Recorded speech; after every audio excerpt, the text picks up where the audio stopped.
यह जो एक विषय है, मुझे लगता है कि हमें इस विषय के विषय में सर्वप्रथम एक बात को समझ लेना चाहिए कि एक राष्ट्र एक चुनाव एक प्रणाली नहीं है, यह अपने आप में एक व्यवस्था है।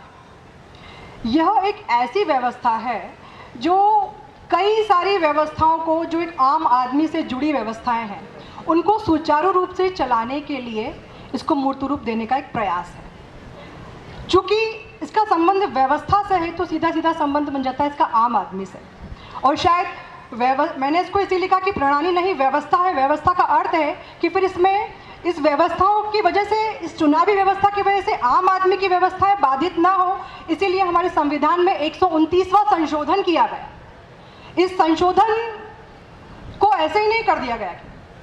इस संशोधन पे बाकायदा 191 दिन का रिसर्च हुआ।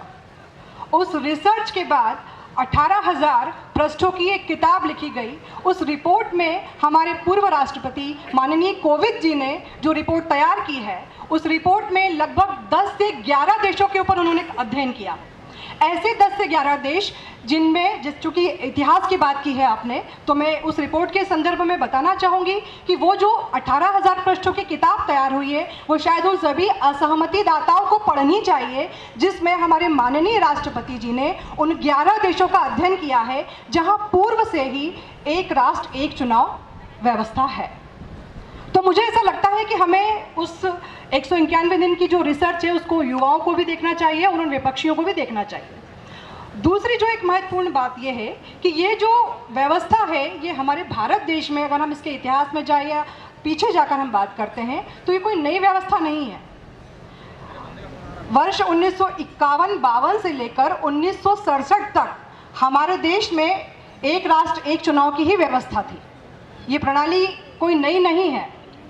और उस समय जो ये मैंने आपको क्रम बताया है, 51-52 से 67 तक का जो क्रम था, उस समय ये प्रशासनिक प्रक्रिया नहीं थी। और मुझे लगता है कि इसको हमको एक प्रशासनिक प्रक्रिया के तौर पर देखना भी नहीं चाहिए। यह एक नवजात गणराज्य, चूँकि अब तो हमारा गणराज्य परिपक्व हो चुका है पूर्ण तरह से, उस समय नवजात हमारा गणराज्य था। 50 में हमारा संविधान लागू हुआ, 51-52 में जब ये एक राष्ट्र एक चुनाव हुआ, तो नवजात गणराज्य का स्वशासन के लिए एक साहसिक प्रयोग था।